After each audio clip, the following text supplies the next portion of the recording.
Welcome back to Angus's Old Lickman's Diaries.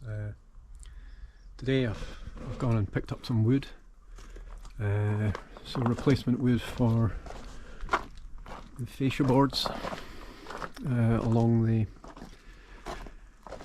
garage, and also on the gable ends of the garage, because it's woodwormed and rotten, so I'll be taking this off and putting this new wood up. I went for tannalised wood, which is kind of roughly finished, and what I'll do is because it's been impregnated and treated against beasties, I'll put it on and then I'll sand off the surface which is showing this side, so I can finish it with a layered paint system. So that should give it maximum protection from any beasties, woodworm and rot. And obviously I'll have to re-roof the garage itself with new shingles, but the roof's actually in quite good condition. I've had a look at it already.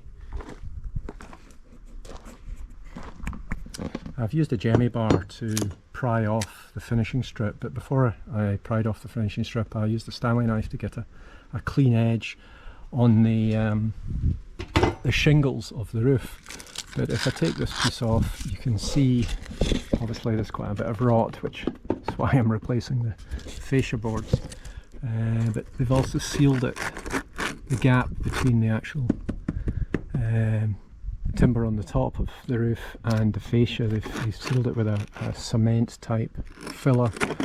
I think what I'll probably do when I put the new fascia boards on is try and get a snugger fit, and I might use a tube filler just to fill the seam along there, just to give it an extra bit of water tightness. But I'll finish it in the same fashion really, and I think I'll just put shingles on the top as well.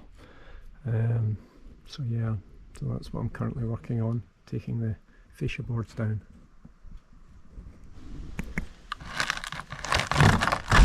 There we go, that's released. And you can see the rafters inside.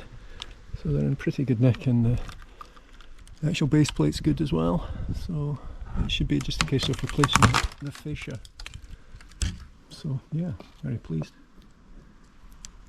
Well, now the fascia board has been removed, you can see that the structure's in very good condition. The base plate is in perfect nick, totally sound, no signs of any ageing at all. The ends of the rafters are in perfect nick as well. So it's a case of cutting the correct size of fascia board and replacing it, and then letting the fascia board weather. Because it's tannalised, it has to sort of dry out a bit before it can be slightly sanded and then painted. So yeah, I'm very pleased with that job. Just have to remove some nails now.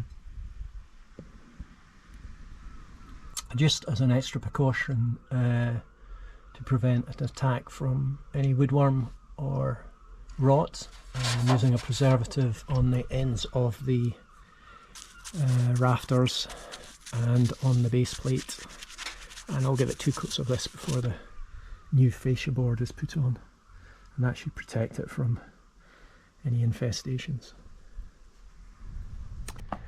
That's reattached the new fascia boards to the garage. The old ones are sitting in a pile.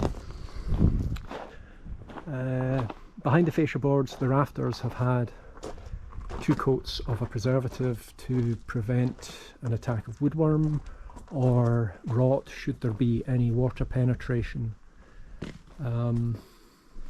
Which is also why you need to watch my next video, which will be replacing the roof and re-shingling the roof.